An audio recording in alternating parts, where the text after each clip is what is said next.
এখানে উপস্থিত আছেন আমাদের আসলে প্রিয় মানুষ, যার জন্য আমরা অপেক্ষা করতেছিলাম। উনি আসলে সব ত্যাগ তিতিক্ষা শেষ করে আমাদের সেই প্রার্থিতা প্রত্যাহার করছেন, যিনি আমাদের তারেক রহমানের কথায় সেই প্রিয় নেতা, আমাদের সাবেক উপজেলা তিনবার উপজেলা চেয়ারম্যান জননেতা প্রিয় আমার বাচ্চা ভাই।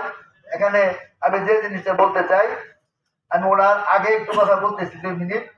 আমরা আসলে আজকে যে কারণে বসছি, বাদশা ভাইকে নিয়ে এমপি সাহেব বলতেন নির্বাচন একটা পরিচালনা কমিটি করে দিবেন, এরপরে পরিচালনা কমিটি উনি আহ্বায়ক।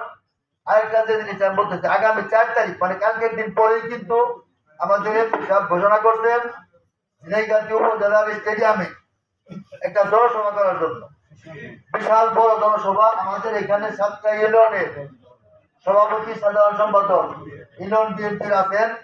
আমি তাদেরকে অনুরোধ করব, এবং আমার সামনে যারা আছেন কমপক্ষে 7 ইউনিয়ন থেকে 7 দুগুণে 14,000, এবং নলপুরা স্পেশাল, যেহেতু নলপুরা আমাদের ঝিনাইগাছি সদর ইউনিয়নের একবারে কাছে, এখান থেকে আর 2,000 মানুষ বেশি, আমরা 16,000 মানুষ আসলে একটা সমাগম করতে চাই। এই কারণে আমাদের যে কাজটা করতে হবে, ঐক্যবদ্ধভাবে একেবারে নিজের মনে করে, আসলে যে অনাকাঙ্ক্ষিত ঘটনাটা ঝিনাইগাতি ঘটছে, এটা কিন্তু আমাদের কারোর আসলে কাম্য ছিল না।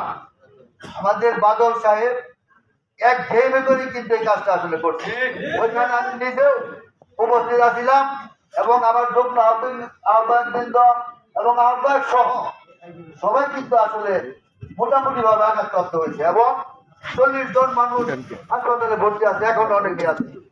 যাই হোক, আমরা এই সামান্য 9টা দিন আমরা যাতে একত্রিত ভাবে, ঐক্যবদ্ধ ভাবে, এমপি সাহেব বলছেন, আমরা এখানে বাদশা ভাইয়ের সাথে যারা কাজ করছেন তারাও কিন্তু আমাদের ভাই, তারা কিন্তু আলাদা কেউ না, তারাও কিন্তু আমাদের দলের লোক। হয়তো এতদিন আমাদের খারাপ লাগছে যারা বাদশা ভাইয়ের সাথে ছিল, আমাদের কাছে খারাপ লাগছে, আবার বাদশা ভাইয়ের সাথে যারা ছিল তাদের হয়তো খারাপ লাগছে আমাদের। তো আজকে থেকে আমরা কিন্তু এক, এবং আমরা সব কিছু ভুলে যাবো। কি বলেন?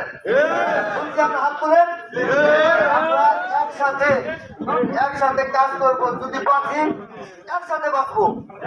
ওই দিন যেমন আমরা হয়তো একেবারে অবর্তন ছিলাম, আমরা কিন্তু কোনোদিন চিন্তাও করিনি, যার দরুন হয়তো অনেকেই দৌড় দিত, আমরা কিন্তু দৌড় দিইনি। আমরা কিন্তু শেষ পর্যন্ত মাইক খাই হলো আমরা আটকে যাচ্ছি। কারণ এই ঝিনাইগাতি থেকে আমরা যদি দৌড় দিয়ে বলে আসতে হয়, তাহলে আমাদের তো যাওয়ার টাকা নাই। তাই আমাদের এই 9টা দিন আমাদের আত্মীয় স্বজন যারা জামাত করেন,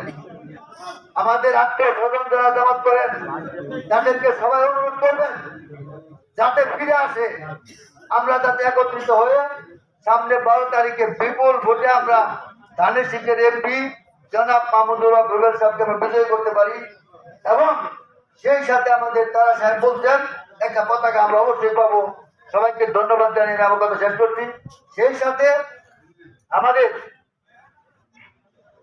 মিটিং শেষে ইউনিয়ন বিএনপির নেতৃবৃন্দ, যুগ্ম আহ্বায়কবৃন্দ এবং ওয়ার্ড বিএনপির যারা নেতা আছেন, তারা দয়া করে 10 মিনিটের জন্য একটু বসবেন।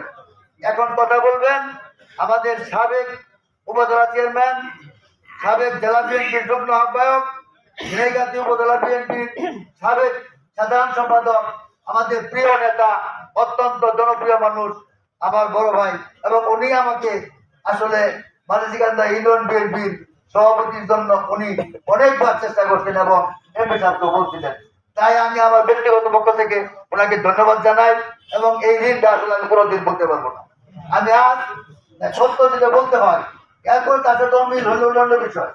এই মুহূর্তে আমার মামুনুর ভাই, বাচ্চা ভাই, আমাদের জনপ্রিয় নেতা, উনি আমার মনে হয় পক্ষের একটা ডাক দিবেন, আমরা যাতে সবাই একসাথে মিলেমিশে কাজ করতে পারি। আমি ওনাকে ওনার গুরুত্বপূর্ণ কথা বলার জন্য অনুরোধ করছি।